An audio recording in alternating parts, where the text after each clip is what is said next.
बाजार अगले हफ्ते में आप सभी का स्वागत है। मैं हूं स्वाति रायना। इस शो में हम आपको बताएंगे बाजार में आज का पूरा एक्शन, साथ ही अब सोमवार के लिए क्या रखनी है आपको स्ट्रैटेजी। हमारे साथ शो में शामिल होंगे जी बिजनेस के मैनेजिंग एडिटर अनिल सिंघवी। साथ ही आज हमारे साथ खास मेहमान हैं ट्रेड स्विफ्ट ब्रोकिंग के डायरेक्टर संदीप जैन। संदीप जी का स्वागत करते हैं शो में, और पूरी रिसर्च टीम का भी स्वागत करते हैं जो हमें बताएंगे अलग अलग सेक्टर से जुड़ा हुआ उनका आज का अपडेट और साथ ही उनसे जुड़ी हुई रिसर्च भी। सबसे पहले आज के बाजार पर जरा एक नजर डाल लेते हैं। शुक्रवार को हमने देखा बाजार के लिए ब्लैक फ्राइडे साबित हुआ। नए कोरोना वेरिएंट ने दुनिया भर के बाजारों में आज कोहराम मचा दिया और भारतीय बाजार भी डर से 3 महीने के निचले स्तरों पर लुढ़क गए। निफ्टी 500 अंकों की भारी गिरावट के साथ 17,026 पर बंद हुआ तो सेंसेक्स करीब 1700 अंक टूटा। वहीं निफ्टी बैंक में करीब 1350 अंकों की गिरावट दर्ज की गई और एक किसी तरह 36,000 के ऊपर ही बंद हो पाया।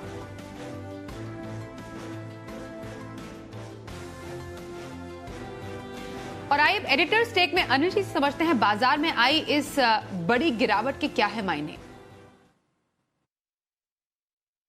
दिसंबर सीरीज की शुरुआत और हफ्ते के आखिरी दिन भारतीय बाजारों पर दिखा जबरदस्त दबाव। ऐसा लग रहा था कि नवंबर सीरीज खत्म होने के बाद शायद सिचुएशन ठीक होगी, होने के आसार भी थे, लेकिन दुनिया भर को एक बार फिर से कोरोना के डर ने तेजी से डरा दिया। हालांकि मामले बहुत ज़्यादा नहीं थे, लेकिन अफ्रीका में कुछ नए वेरिएंट्स आने के डर से और दुनिया में स्पेशली यूरोप में कुछ और देशों में कोरोना फैलने के डर से ही थोड़ा सा कारोबार है अमेरिका में। लेकिन उससे पहले धीमे धीमे डाउ फ्यूचर्स अपनी कमजोरी बढ़ाने लगे और 800-900 पॉइंट तक डाउ फ्यूचर्स लुढ़क गए। यानी कि अमेरिका से कमजोरी की शुरुआत के जो संकेत मिले वो एशिया में फैले, एशिया के अलावा यूरोप के बाजार में रहे और वहीं से सबसे ज़्यादा संकेत हमारे बाजारों ने लिए। हमारे बाजारों का ट्रेंड वैसे तो कमजोरी का है ही, क्योंकि लगातार एफआईएस की बिकवाली का दबाव भी है और उसके ऊपर अगर ग्लोबल मार्केट्स आपको सपोर्ट न दे तो फिर क्या हो सकता है वो आज आपने देखा। आप आश्चर्य करेंगे कि पिछले कई महीनों के लोअर लेवल्स पर बाजार आते हुए दिखे। लगभग पिछले 6 महीने के लोअर लेवल्स आपको नजर आए पहले, और उसके बाद 30 अगस्त के बाद पहली बार निफ्टी एक बार 17,000 के नीचे फिसला और 36,000 के नीचे बैंक निफ्टी फिसला। हालांकि बंद होते होते बाजार हमारे थोड़े से उन्हीं लेवल के आसपास बंद होने में कामयाब रहे। आज सिर्फ फार्मा शेयरों को छोड़ दें तो बिकवाली का माहौल सारे सेक्टर्स में था और ये एग्जैक्टली वैसा ही ट्रेंड था जो आप आम तौर पर कोरोना के वक्त देखते थे। सिर्फ एक ही सेक्टर मजबूत रहता था, वो फार्मा, और बाकी सब जगह बिकवाली। तो ओवरऑल भारतीय बाजारों में आज रहा एक कमजोरी का माहौल। तो अब सोमवार के लिए क्या खास स्ट्रैटेजी आपको रखनी चाहिए बाजार में, समझेंगे अनिल जी से। लेकिन उससे पहले आज जरा सेक्टर स्पेसिफिक हाल भी समझ लेते हैं। आशीष हमारे साथ है। आशीष जरा बताएं आज के इस गिरावट में कौन से सेक्टर्स में आज मजबूती रही और कहां सुस्ती थी। बिल्कुल, पूरे हफ्ते अगर आप देखें तो बाजार में जो है मंदी की मार देखने को मिली और निफ्टी सेंसेक्स दोनों इंडाइसेस में अगर आप देखें तो करीब करीब 4% की गिरावट का रुझान देखने को मिला। और ब्रॉडर मार्केट्स में भी अगर आप देखें तो गिरावट का रुख ही साफ, क्योंकि मिड कैप में देखें निफ्टी 500 इंडेक्स में अगर आप देखें तो करीब करीब 4% की गिरावट नजर आई। हालांकि अच्छी बात है कि स्मॉल कैप अभी तक अगर आप देखें तो बढ़ चढ़कर जो है गिरावट में पार्टिसिपेट नहीं कर रहे हैं। स्मॉल कैप इंडेक्स हफ्ते भर में अगर आप देखें तो 2% की यहाँ पर गिरावट देखने को मिली। लेकिन ओवरऑल अगर मार्केट ब्रेथ की बात की जाए तो नेगेटिव ही रुझान देखने को मिला। सेक्टर स्पेसिफिक एक्शन को समझा जाए तो पूरे हफ्ते में सिर्फ एक फार्मा सेक्टर ऐसा था जहां पर 2% के गेन जो है वो होल्ड होते हुए नजर आए। बाकी तमाम सेक्टर्स में आप देखें एफएमसीजी जो कि डिफेंसिव तौर पर माना जाता है 3-3.5% की गिरावट यहां पर देखने को मिली। आईटी स्टॉक्स आमतौर पर हम देखते हैं कि बाजार की गिरावट में यहां पर खरीदारी आती है, लेकिन आईटी स्टॉक्स में भी अगर आप देखें तो 4% का ब्रेकडाउन देखने को मिला। मेटल में करीब 2%। बैंकिंग स्टॉक्स में अगर आप देखें तो गिरावट सबसे ज़्यादा नजर आई। निफ्टी बैंक पूरे हफ्ते के दौरान अगर आप देखें तो 5% का जो करेक्शन है यहाँ पर देखने को मिला। निफ्टी के कुछ स्टॉक्स ऐसे जहां पर काफ़ी बड़ी गिरावट देखने को मिली। मारुति मिसाल के तौर पर देखें पूरे एक हफ्ते के अंदर 12% की गिरावट यहाँ पर नजर आई। इंडसइंड बैंक 11% की गिरावट, टाटा मोटर्स 10% और बजाज फाइनेंस यहाँ पर करीब 9% की गिरावट नजर आई। यानी बैंकिंग स्टॉक्स और ऑटो सेक्टर को अगर आप देखें तो इसने बाजार में जो दबाव है वो फर्दर क्रिएट किया।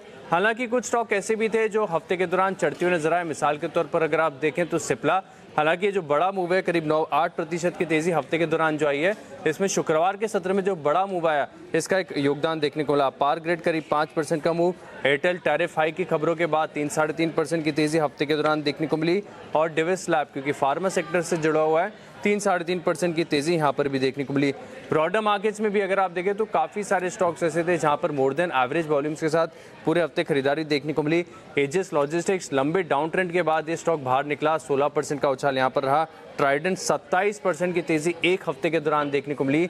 लेकिन जो गिरने वाले स्टॉक्स हैं इनमें अगर आप देखें तो जो अनलॉक की थीम थी अब कहीं ना कहीं वहाँ पर फिर से ताला लगते हुए नजर आ रहा है। कोविड की जो चिंताएं गहरा रही है इसके चलते पीवीआर हफ्ते के दौरान 18% का बड़ा करेक्शन आया है। इंडिगो 16%, इंडियन होटल 14% और मारुति 12% की तेजी माफ कीजिएगा गिरावट यहाँ पर देखने को मिली। तो चलिए, बाजार पर हमने सेक्टर्स का हाल तो समझा। अब आज के एक्सपर्ट संदीप जी के पास जाते हैं। संदीप जी, यूजुअली हम जब पूरे हफ्ते का अंत करते हैं आपके साथ शो में तो एक हैप्पी एंडिंग होती है, लेकिन आज बाजार के लिए कुछ खास नहीं रहा। इनफैक्ट पूरा हफ्ता हमने देखा, आशीष ने भी पूरी रिपोर्ट दी। तो बाजार की आने वाली चाल पर आपकी राय क्या होगी? बिल्कुल सही कहा आपने, हैप्पी एंडिंग रहा है और इस बार अगस्त के बाद से सबसे वर्स्ट आज एंडिंग था और इतना बाजार टूट जाएगा इतनी उम्मीद नहीं थी। कल का मार्केट्स में इनफैक्ट देखिए रिलायंस रेड रैली थी और कटान थी पूरे महीने की, तो थोड़ा सा जो मूव था वो अलग टाइप का था और ग्रीन में बंद हुआ। तो कल की जितनी बढ़त थी और आज जितना गिरना था वो गिर के एक बहुत बड़ा मूव हो गया और बैंक निफ्टी में भी माहौल खराब था। HDFCs एंड ICICI ये सब गिरे हुए हैं। एक्सिस बैंक का चार्ट देख लो तो डर लगता है क्योंकि रिजल्ट्स के बाद से अभी तक नीचे ही जा रहा है। तो कुछ तो वहां पे भी डिसरप्शन दिख रहा है। डिजिटल बैंक की जो अनाउंसमेंट्स आ रही हैं उसको लेकर, फिर दूसरा FIIs की आज अनिल जी ने बहुत अच्छी बात कही है दोपहर के शो में, खरीदारी का अभाव और बिकवाली का दबाव, ये दोनों चीज देखने को मिली। सिर्फ फार्मा सेक्टर था जहां पे थोड़ी बहुत खरीदारी देखने को मिली कि जो कि वैसे अच्छा नहीं चल रहा था। विक्स अच्छा खासा ऊपर आ गया। सो जो easy money, low hanging fruit, exuberance के साथ जो ट्रेड कर रहे थे, हर स्टॉक चलने वाला है, वैसा अब नहीं लगता है। थोड़ा सा अब लगता है कि एक करेक्शन जो ऊपर की साइड है वो कहीं ना कहीं कैप्ड है। 17,500-600 ही एक स्ट्रॉन्ग रेजिस्टेंस की तरह काम करेगा और ऊपर 18,600 तो बहुत बड़ा टारगेट बन गया। सो मेरे हिसाब से सेल की कॉल में इस बार लेके आया हूं। मैं जनरली एक इंट्राडे कैश और इंट्राडे FNO बाइंग की कॉल लेके आता हूं, बट आज मैं पहली बार सेल कॉल लेके आया हूं बिकॉज FNO में थोड़ा बहुत लगता है कि वहां पे सेलिंग की अपॉर्चुनिटीज देखते हैं तो थोड़ा हेजिंग हो जाएगी, जो कि हमने बाइंग करके रखते हैं उसके हिसाब से भी। तो भारत फोर्ज को बेचें और ये भी अच्छा खासा मूव दिया है पिछले कुछ दिनों से। ऑटो इंसुलरी सेक्टर बहुत बढ़िया कर रहे थे, तो बहुत बड़ा मूव देने के बाद अब लगता है कि एक बार हो सकता है प्रॉफिट बुकिंग भी आए। तो 710 का स्टॉप लॉस लगाएं और 683 और 675 का टारगेट। और इंट्राडे FNO पिक के तौर पे तो ये हो गया। कैश मार्केट आज मैं इंट्राडे लाया नहीं हूं, बट पोजिशनल पिक के तौर पे एक बेहतरीन स्टॉक है जो कि इलेक्ट्रॉनिक्स का बहुत बड़ा डिस्ट्रीब्यूटर और इस टाइम पे शायद ये ज्यादा काम आएंगे। और रेडिंगटन इंडिया जो कि मैंने जैन साहब के जेम्स में भी दिया है, वरिंदर जी ने भी इसको स्पेशल पिक के तौर पे दिया हुआ है। तो मुझे लगता है कि 147 का लेवल्स है, यहाँ पे बाइंग करें और 170 और 180 के टारगेट्स के लिए और 135 का स्टॉप लॉस लगाएं। सो पोजिशनल पिक के तौर पे रेडिंगटन इंडिया। ओके, तो एक सेल कॉल, एक बाइंग कॉल भारत फोर्ज में सेल कॉल दी है संदीप जी ने। इंट्राडे FNO पिक के तौर पर रेडिंगटन इंडिया में पोजिशनल व्यू रखने की सलाह संदीप जैन की। बातचीत जारी रखेंगे आज के खास मेहमान से, लेकिन आने वाले हफ्ते के कुछ अहम इवेंट्स पर भी नजर डालना जरूरी है, बाजार जिन पर नजर बनाए रखेगा। मानसी दवे हमारे साथ है। मानसी, बताएं अगले हफ्ते के अहम इवेंट्स कौन से होने वाले हैं? जी बिल्कुल, काफ़ी इंटरेस्टिंग रहने वाले हैं ट्रिगर्स के लिहाज से पूरा हफ्ता। और शुरुआत में 27 नवंबर से करने जा रही हूं। न्यूक्लियस सॉफ्टवेयर 159 करोड़ के शेयर बाय बैक की रिकॉर्ड डेट होगी 27 नवंबर, प्राइस जिसकी 700 रुपये प्रति शेयर की तय की गई है। वहीं पेटीएम के नतीजे भी 27 नवंबर को आते हुए दिखेंगे और साथ ही 27 नवंबर से ट्रेनों में ऑन बोर्ड खाना पीना और इसकी सेवा जो है वो फिर से शुरू होती हुई दिखेगी। करीब 100 से अधिक मेल और एक्सप्रेस ट्रेन में ये सेवा शुरू हो जाएंगी। 29 नवंबर G20 जॉइंट फाइनेंस और हेल्थ मिनिस्टर्स की बैठक होने जा रही है। साथ ही गोल्ड बॉन्ड की 8वीं सीरीज 29 नवंबर से लेकर 3 दिसंबर तक खुली रहेगी। संसद का शीतकालीन सत्र जो है 29 नवंबर से शुरू होकर 23 दिसंबर तक चलेगा। वहीं इन्वेस्को वर्सेस जील मामले पर बॉम्बे हाई कोर्ट में सुनवाई इसी दिन होने जा रही है। रिलायंस पर नजर रखें। इंडस्ट्रीज के पाटली पेड शेयर के दूसरे और आखिरी कॉल की 628 रुपये और 50 पैसे की पेमेंट पूरी करने की आखिरी तारीख होगी। 30 नवंबर के दिन इंडिया के Q2 GDP के डेटा आएंगे जिस पर नजर रहेगी। Star health and allied insurance company limited का IPO जो है 30 नवंबर से 2 दिसंबर के बीच खुला रहने वाला है। प्राइस बैंड 870 to 900 तय किया गया है। वहीं गो फैशन इंडिया लिमिटेड IPO की लिस्टिंग इस दिन होने जा रही है। 1 दिसंबर के दिन नवंबर ऑटो बिक्री के आंकड़े इस दिन आएंगे। वहीं टेगा इंडस्ट्रीज का IPO 1 से 3 दिसंबर के बीच खुलने जा रहा है। प्राइस बैंड जिसका 443 से 453 रुपए प्रति शेयर किया गया है।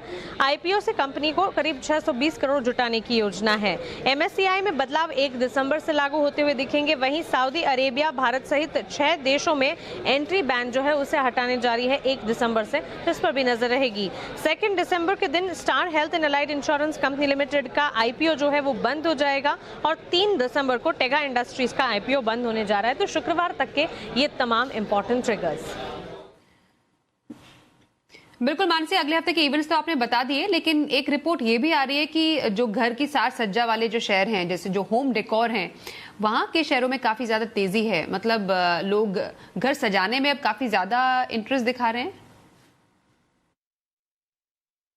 जी बिल्कुल, देखिए जैसे ही घरों की बिक्री में लगातार एक्शन हम देख रहे हैं, घरों की बिक्री या रियल एस्टेट से जुड़े कनेक्टिंग सेक्टर्स जो हैं उनमें भी अच्छी तेजी है। सीमेंट में हमने तेजी देखी है, साथ ही होम डेकोर स्पेस पर भी नजर डालिए। इनके सितंबर तिमाही का प्रदर्शन काफी मजबूत रहा है और 1 साल का डेटा भी जब आप देखेंगे आप बिल्कुल सरप्राइज हो जाएंगे। सबसे पहले तो देखिए सितंबर तिमाही में होम डेकोर सेक्टर में जबरदस्त तेजी देखने को मिली है। रियल एस्टेट सेक्टर में मांग बढ़ने से होम डेकोर की भी मांग सुधरी और डबल डिजिट वॉल्यूम ग्रोथ यहाँ पर नजर आई है। वुड पैनल मेकर, टाइल कंपनियां, पाइप सेक्टर, इन तमाम कंपनियों की कारोबार काफी अच्छे देखने को मिले और इनके प्रदर्शन में भी काफी मजबूती हमने देखी है। Plywood, laminate, MDF, particle boards की मांग में लगातार तेजी देखने को मिली है। इसमें सबसे बेहतर प्रदर्शन जो है वुड पैनल का दिखा है। वुड पैनल की आय में अगर हम देखें सिर्फ और सिर्फ 3 महीने में, सितंबर तिमाही में इनकी आय में करीब 54% की बढ़ोतरी दिखी है। तो मुनाफे में, कंपनियों के मुनाफे के ट्रेंड की अगर बात करें, 77% की बढ़ोतरी यहाँ पर हमने देखी है।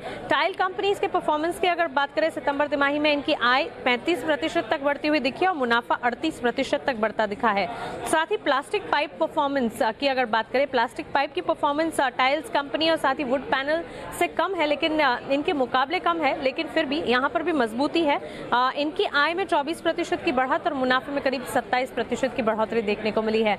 इतना ही नहीं, अगर होम डेकोर सेगमेंट के पिछले 1 साल के परफॉर्मेंस को देखें, सोमैनी सिरेमिक्स में करीब 228% की बढ़त 1 साल में देखी जा चुकी है। ठीक इसी तरह सेंचुरी प्लाई में 230% की तेजी, ग्रीन प्लाई इंडस्ट्रीज में करीब 100% की तेजी, कजारिया सिरेमिक में 80% की तेजी, फिनोलेक्स इंडस्ट्रीज 70% बढ़ा है और सुप्रीम इंडस्ट्रीज में भी पिछले 1 साल में बढ़ोतरी देखने को मिली है। तो क्लियरली 1 साल में होम डेकोर सेगमेंट ने काफी मजबूत प्रदर्शन दिखाया है। मानसी, जानकारी देने के लिए आपका। चलिए अब आगे बढ़ते हैं। आपने देखा ITC का शेयर काफी ज्यादा फोकस में है, क्या इसका रीजन हो सकता है? कुछ हेल्थ केयर पर ITC का फोकस एक्चुअली बढ़ा है।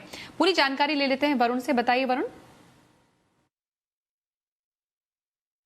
देखिए, ITC लगातार सिगरेट के अलावा बाकी कारोबार में डाइवर्सिफाई करने की कोशिश कर रहा है। भले वो बेबी केयर सेगमेंट हो, जहाँ पे इन्होंने मदर्स पर्स में करीब 16% के आसपास की हिस्सेदारी खरीदी हो, या फिर वो हेल्थ केयर सेगमेंट हो, जहाँ पे कंपनी जो है वो लगातार अपने पैर जमाने की कोशिश कर रही है।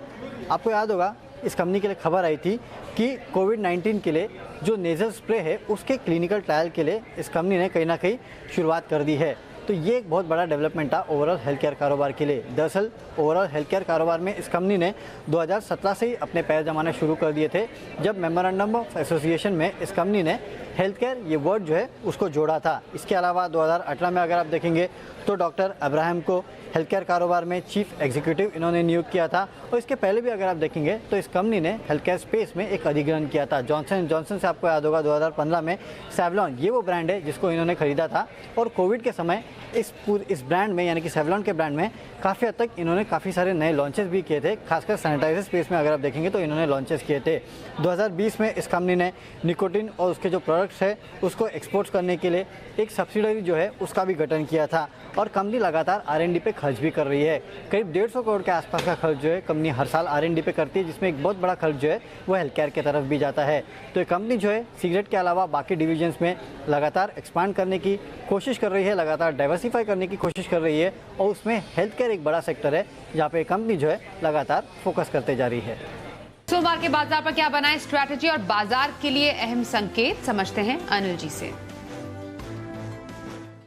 जहां तक सोमवार के बाजारों का सवाल है, देखना यह होगा कि अमेरिका में आज किस तरह का डेवलपमेंट होता है, वहां के बाजार कैसा ट्रेड करते हैं, और सोमवार सुबह डाउ फ्यूचर्स भी देखेंगे। लेकिन अल्टीमेटली कोरोना को लेकर क्या खबरें आती है वो बाजार की दिशा दशा तय करेगी। सपोर्ट का जहां तक सवाल है, वैसे तो हम 17,000 के आसपास जहां बंद हुए यहीं पर सपोर्ट है, इसके नीचे ट्रेड करने पर नीचे की रिस्क खुल जाती है। लेकिन ऊपरी स्तरों पर अब 17,200 से 17,300 की रेंज शुरुआत में थोड़ी रुकावट का काम करेगी। इसको पार करने के बाद फिर देखते हैं क्या कुछ होता है।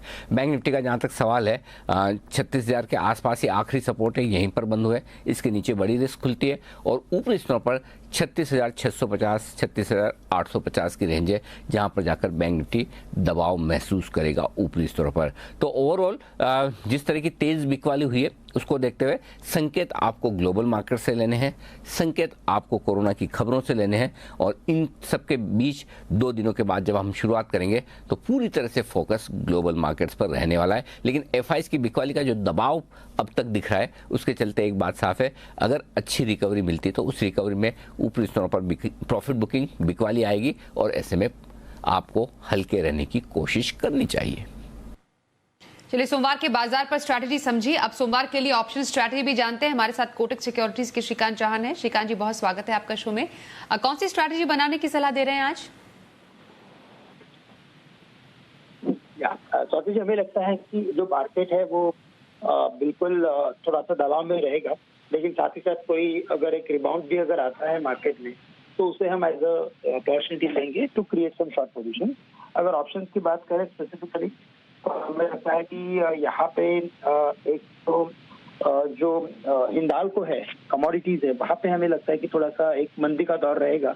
तो हिंडाल्को के 420 के पुट ऑप्शंस खरीदे जा सकते हैं, जो 20-21 रुपए के करीब मिल रहे हैं। टारगेट रहेगा 45 रुपए का और स्टॉप लॉस रहेगा 10 रुपए का। साथ ही साथ हमें लगता है कि जी एंटरटेनमेंट में काफी अच्छा चार्ट बना है और काफी स्ट्रॉन्ग ब्रेकआउट है, वॉल्यूम ब्रेकआउट है और वीकली पैटर्न भी काफी अच्छा है। तो यहाँ पे 350 का कॉल ऑप्शन खरीदा जा सकता है, जो आउट ऑफ मनी का कॉल ऑप्शन है, लेकिन 22 रुपए में खरीदे। टारगेट रखे 50 रुपए का और स्टॉप लॉस रखे 10 रुपए का। बहुत शुक्रिया श्रीकांत जी, आपने सोमवार के लिए ऑप्शन स्ट्रैटेजी बताई। और संदीप जी, आपके पास आ रहे हैं, और लॉन्ग टर्म स्ट्रैटेजी के लिए कौन सी पिक आज आप देने वाले हैं? बिल्कुल, अबाउट इंडिया लिमिटेड, और ये स्टॉक मैंने पहले भी इसी शो में इसी समय दिया हुआ है और बहुत जबरदस्त मूव दिया था और ऊपर के लेवल से अब करेक्ट हुआ है। इनफैक्ट मुझे याद है मैंने 16-17 हजार के रेंज में ये स्टॉक दिया था, 23,000 के लगभग ये ऊपर गया 24,000, और वहां से अब ये अच्छा खासा करेक्ट हो चुका है 19,500 के लगभग। So it's a great time to enter the stock. और मैं देखता हूं कि ये one of the fastest growing pharma companies है इंडिया के अंदर। आप 41,000 करोड़ की कंपनी, और वो भी one of the fastest growing companies है। गजब की प्रॉफिट की कैगर है पिछले 3 साल की, और इनके काफी ब्रांडेड थेरेपीज है जो कि बहुत अच्छा कर रहे हैं, और आने वाले दिनों में भी ग्रोथ वहीं से आएगी। और काफी अच्छे मार्जिन रेशियोज पे ये काम करती है, ओपीएम्स और नेट प्रॉफिट मार्जिन, और 35 का रिटर्न ऑन कैपिटल एम्प्लॉयड है, 27 का रिटर्न ऑन इक्विटी है, और पिछले 5 साल की प्रॉफिट की कैगर 22% की रही है, सेल्स की कैगर 10-11% कंसिस्टेंटली रही है। और जो सितंबर का क्वार्टर है लास्ट सितंबर के मुकाबले वो भी ठीक ठाक रहा है, 180 करोड़ के सामने 192 करोड़ टीटीएम बेसिस पे हाईएस्ट एवर एनुअलाइज्ड प्रॉफिट्स में है ये 718 करोड़ के पैट पे।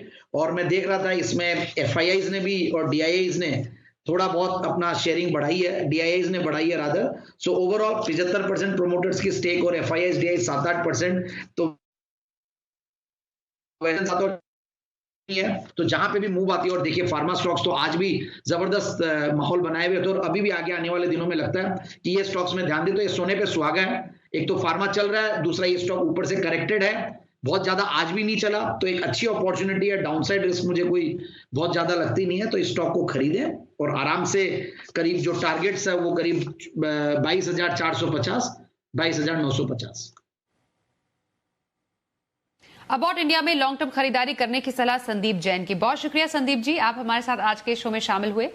तो आज बाजार अगले हफ्ते में बस इतना ही, रुकेंगे यहाँ पर एक ब्रेक के लिए। खबरों का सिलसिला जारी रहेगा, देखते रहिए जी बिजनेस।